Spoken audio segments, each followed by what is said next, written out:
In game 2 of the NLCS, the Dodgers chose to intentionally walk Francisco Lindor to load the bases for Mark Vientos, and he took that personally, made them pay. On the show today, we're going to talk about the remarkable breakout season of Swaggy V, Mark Vientos.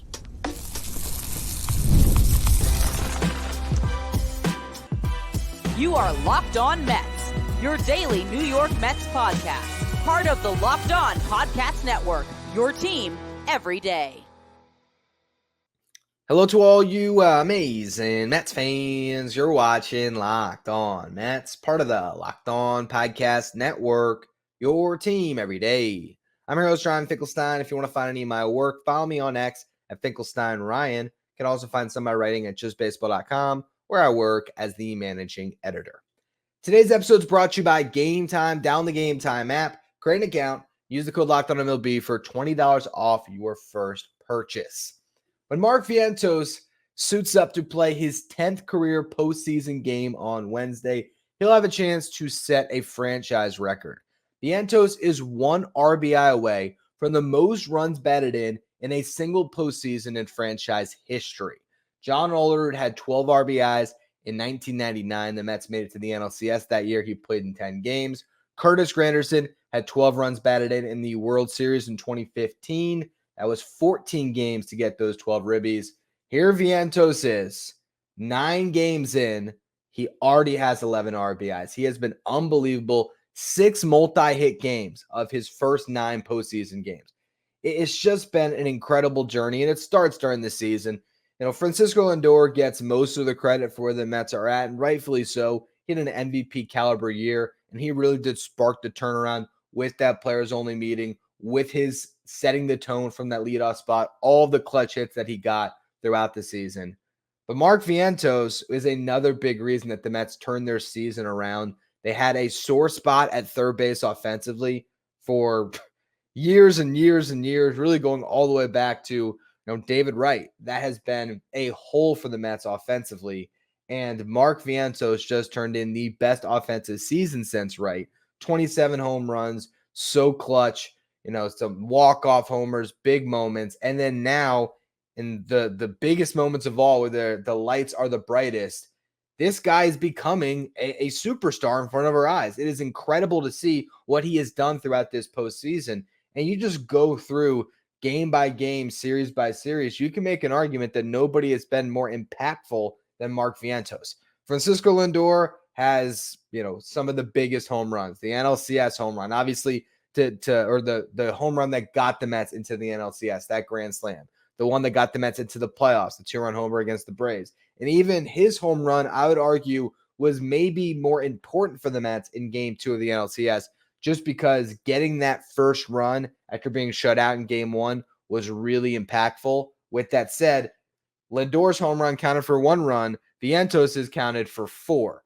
And remember, they wanted Mark Vientos in that spot, and you just love to hear him say what I tweeted out, which is pretty funny, that I sent that tweet out right after he hit the home run. I found the famous Michael Jordan meme of Michael Jordan in The Last Dance, where he took that personally, and I tweeted that out. All of a sudden, you see the Mets account a couple hours later. They put Vientos. They had his face put on Jordan's body, which was really cool. And Vientos said it himself. Like, what was it? God, who was the reporter? It wasn't Ken Rosenthal. It was the other one. Oh man, Verducci. He asked him about it, and he said, "Yeah, I took that personally.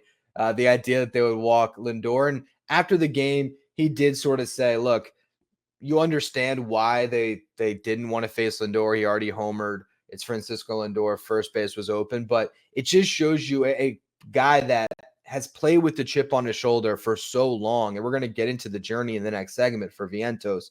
But here's a prospect when he was a prospect, who wasn't heralded the same way as the other guys above him in the system, like Francisco Alvarez, like Brett Beatty, a guy that it took 3 years for him to get his big league opportunity, and he has grasped onto it this year.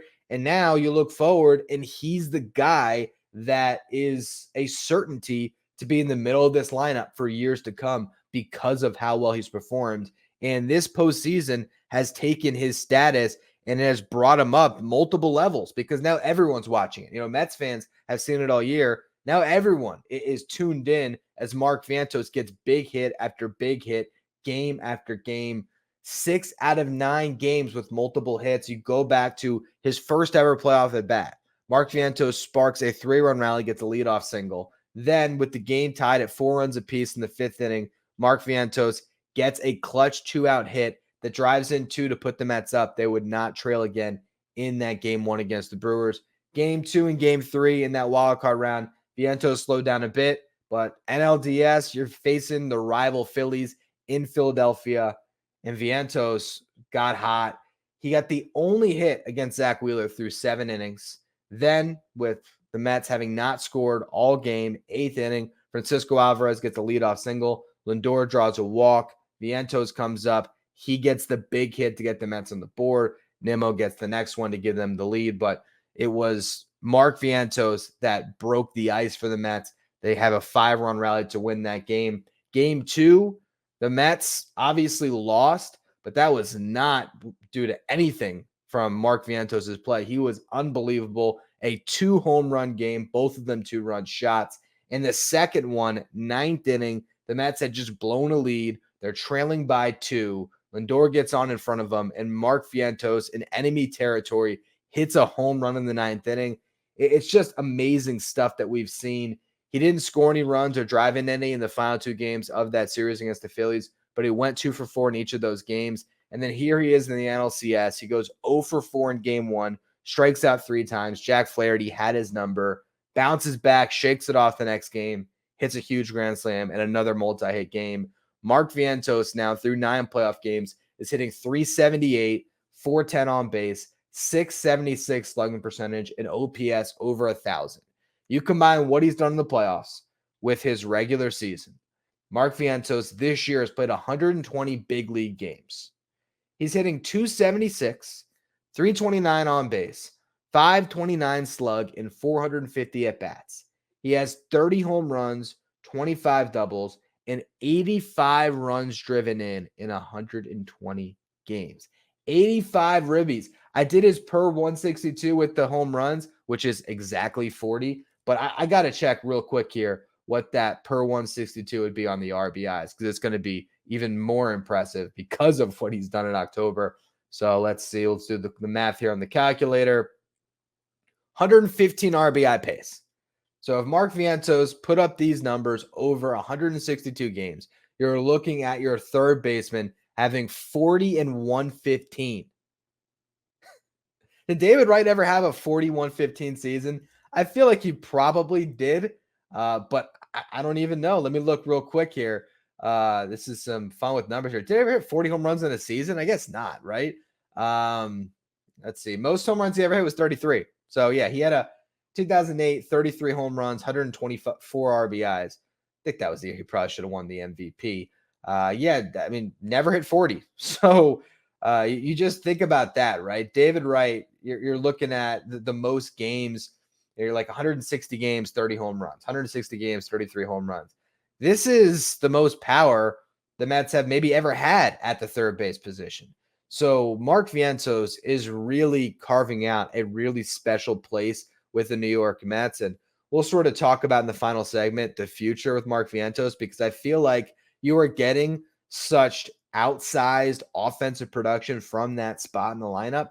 And it's so rare to get this type of offense at third base that long term, I don't think you should look at Mark Vientos and say, oh, yeah, he should be the first baseman when Pete Alonso walks. I think it might instead be re-sign Pete Alonso and just keep Vientos at third base. If you got to trade some prospects that come up, if you have to trade a Brett Beatty or Ronnie Mauricio at some point just because third base is blocked, you might have to do that, because Mark Vientos has a chance here to be a top 5 offensive third baseman in baseball for years to come. And that's just such a huge development for this franchise that has really struggled to develop, kind of across the board, really. But when it comes to position players, you have Brandon Nimmo, you have Pete Alonso, Jeff McNeil. Those have been the guys you've developed over the past decade that have been, real contributors for you. Mark Vientos is now the next best piece of this current wave. Obviously, Francisco Alvarez belongs in that conversation, but he has not done this offensively at the big league level yet. So Vientos has just been such a revelation for this team. And what I want to do in the next segment is I want to take you back to his time as a prospect, where he was counted out by a lot of people, and now he is proving everybody wrong. We're going to discuss his journey a little bit more in the next segment. First, though, quick word from our sponsors. Today's episode is brought to you by Game Time. Game Time is the fast and easy way to buy tickets for all the sports, music, comedy, and theater events near you. And the NLCS is heading to Queens for the next 3 games. You don't want to miss it. If you're in the area and you want to go to a game, Game Time is the place to go, especially for last-minute tickets. They sell tickets up to an hour after first pitch. So if you want to, you wait out in the parking lot, you see if those ticket prices drop, and you can get into the ballpark with the best possible deal with Game Time. You buy tickets in a matter of seconds, 2 taps, you're all set, and the tickets are sent directly to your phone. If you download the Game Time app today, you create an account, use the code LOCKEDONMLB, you're going to get $20 off your first purchase. Terms apply. Again, create an account, redeem the code LOCKEDONMLB for $20 off. Download Game Time today. What time is it? It's game time. Stay up to date with all the latest in the world of sports when you check out Locked On Sports Today, streaming 24/7 on YouTube. I had a lot of fun with, Saturday's episode of Locked On Mets, going back in time to the beginning of this run for the Mets when they hit rock bottom against the Dodgers, and kind of playing that old video of the show to give you sort of a taste of where we were at with the team back then. I wanted to do the same thing here with Mark Vientos. I wanted to go back into the archives and see what I had to say about Vientos when he was a prospect. And I found a show in an article that I did for Just Baseball where I compared Mark Vientos to Pete Alonso. This was December 11, 2021. The title of the podcast and the article was, Could Mark Vientos be the New York Mets' next Pete Alonso?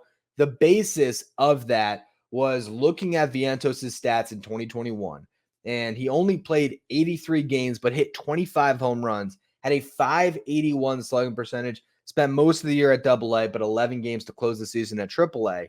And I was making the argument that Mark Vientos was on a similar track to Pete Alonso in 2018, his last year in the minor leagues, where he had a .579 slugging percentage. I think Pete hit like 36 home runs. He had way more games than Vientos.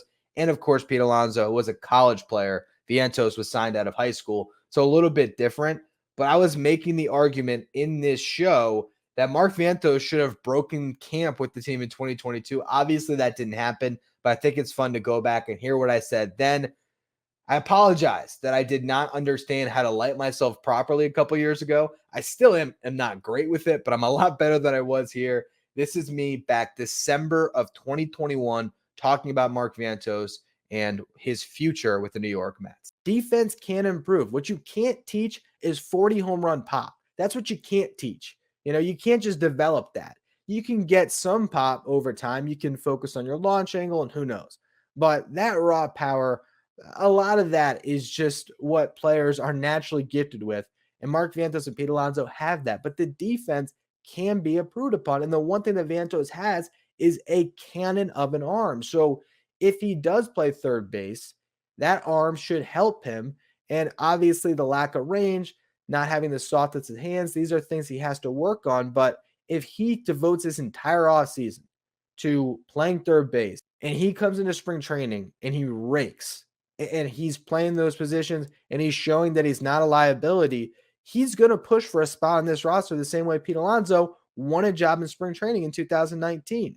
And we don't know what the new CBA is going to have in store when it comes to service time manipulation. That might not be a thing anymore. There might not be an incentive to stash Vientos in the minors for a couple of weeks to start the season. And so if he does get to that point where the defense is passable, I look at his bat, and we can go through, and we'll go through in the next segment, who's going to be on this roster next year. There might not be anyone with more upside in that DH role than Mark Vientos. There might not be anyone with more upside at third base offensively than Mark Vientos. If there is a possibility that he just hits the ground running and Eduardo Escobar has to shift to second base, you do what you got to do to get some pop in this lineup, because right now, if you're looking at what the Mets have currently on the roster, it's a lot of high on base percentage guys, which is great, but the power department is lacking a bit. You got Pete Alonso, you got Eduardo Escobar, and then you got Francisco Lindor, who's got pop as well. But across this lineup, Mark Canha, sure, maybe he'll run into 20 home runs. If you're lucky, 25. Doubt it, but he might.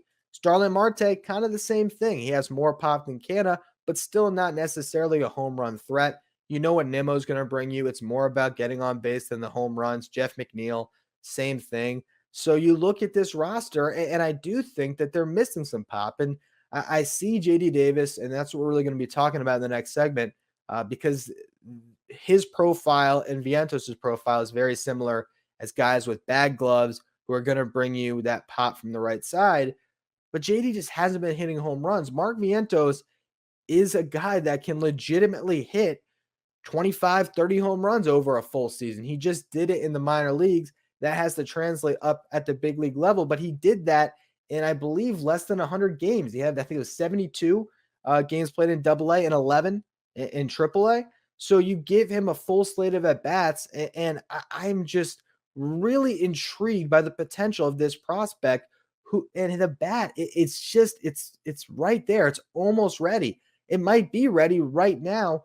He just had a season in the minor leagues where he was slugging at a 581 clip. That's ridiculous. That pop, it's so rare to have a prospect develop where you just know if this guy gets at bats at the big league level, he's going to leave the yard a ton. You just don't always know which guys are going to translate that way. And I feel like Mark Vientos is becoming that prospect where you're trying to find that place for him, but you're not focusing enough on his strength. You're focusing so much on the weaknesses, so much on where he can play defensively, that you might be missing the thing you should be paying attention to the most, which is that if you're trying to build out a lineup next season, Mark Vientos might be this source of power that you just can't find anywhere else right now. If you go to free agency, yeah, sure, you can still sign Chris Bryant or Trevor Story, but you're going to be tied to years with those guys. You don't know how they're even going to fit your roster long-term, particularly with Chris Bryant and some of the defensive liabilities I pointed out. I believe it was last Friday at this point in that episode where I talked about Bryant and Jose Ramirez. Yeah, I just look at what is available to the Mets currently.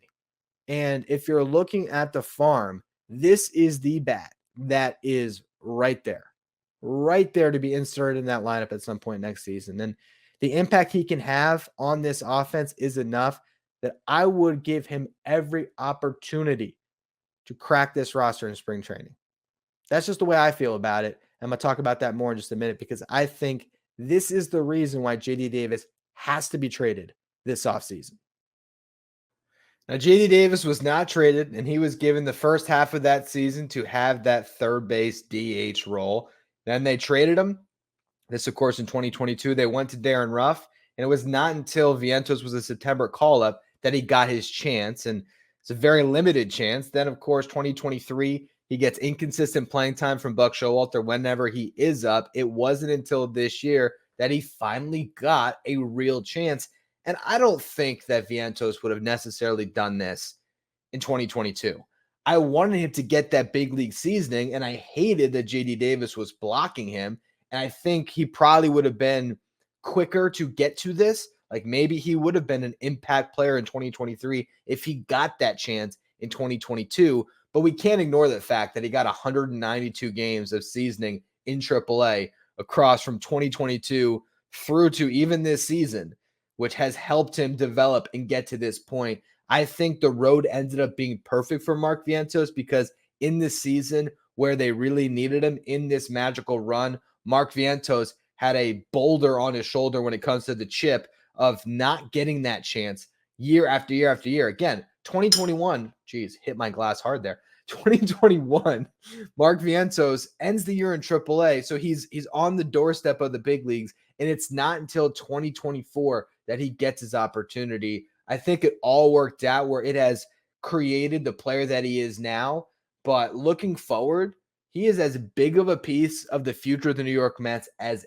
anybody not named Lindor and Nimmo. So you look ahead, I think this is a guy that the Mets should be locking up this offseason, and that's where we're going to close the show. Not to get too far ahead of ourselves, there's still the rest of this playoff run that we're going to get to enjoy, and Mark Vientos will play a big part of it. But once you get to that finish line, wherever it ends up, and you're looking at off-season tasks, I think Mark Vientos has moved ahead of Francisco Alvarez if you're talking about a pre-arb extension, and I want to go through what that might look like to close out the show. First, though, another word from our sponsors.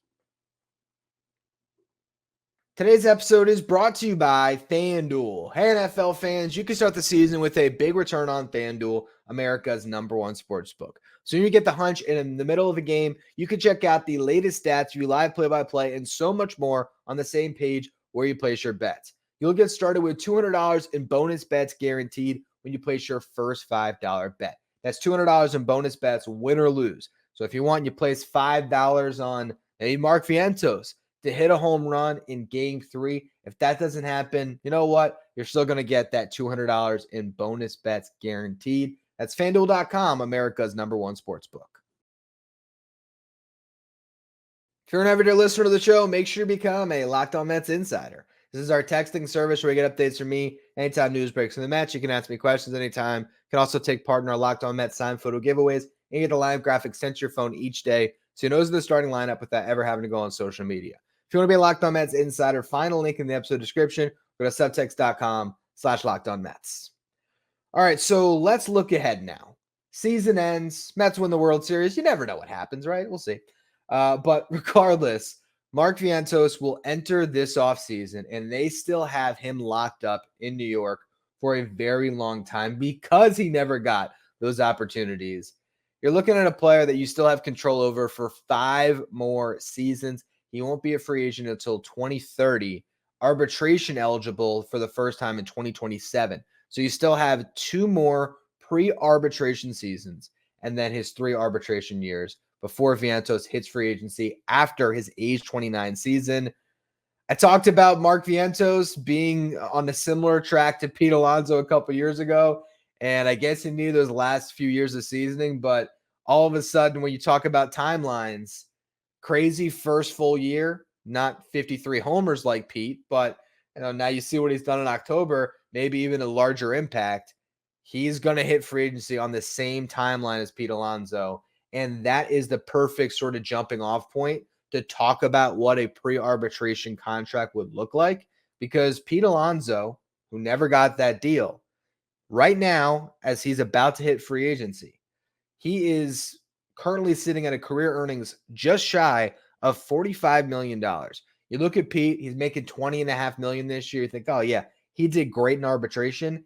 This is where the arbitration system is not great for players, because here's Pete Alonso, who's a season away from becoming the Mets' all-time franchise leader in home runs, and he hasn't even made $50 million with the team.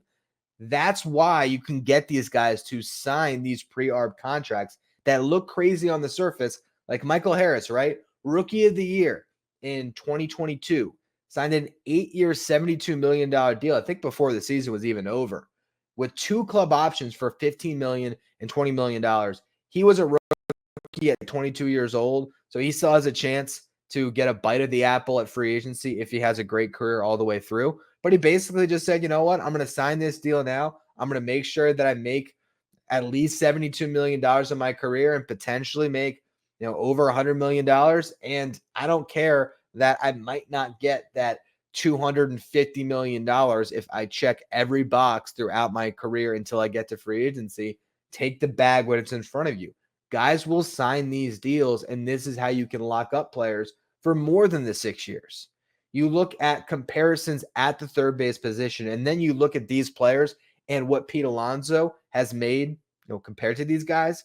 Ryan McMahon got a 6-year, $70 million deal from the Colorado Rockies. I don't think he's still finished the season with the WRC plus over 100. 100 is league average. Now, that's park adjusted. Ryan McMahon plays at Coors Field, so he gets, his numbers are viewed as empty calories a little bit by WRC plus. Hit 23 home runs, drove an 86 in 2021 before he got that contract. But again, just for context, like Ryan McMahon, when he gets through his, first 8 years of his career might have higher career earnings than Pete Alonso, unless Alonso makes like $30 million in free agency in his first season. He probably won't. So it just shows you how a player might want to take that contract because, yes, Pete Alonso might take a big bite out of a free agent apple this year, and he might get $150 million. But think of all the things that had to go right for him to get to that deal. You look at Brian Hayes, another third baseman who got a pre-arbitration deal. His 8 years, $70 million, signed at a similar timeline going into his second season. So as far as team control, 5 years of control left. The Pirates bought out those 5 years, first 3 years of free agency for $70 million. He did not have anywhere near the season that Mark Vientos had, but he was, and is still like the best defensive third baseman in baseball. That's why they signed him. But just looking at those figures and looking at what Alonso made, now when I tell you the Mets can put a 7-year, $70 million contract in front of Mark Vientos, and he would probably sign it, you might be able to understand why he would, because it's just how the system is set up.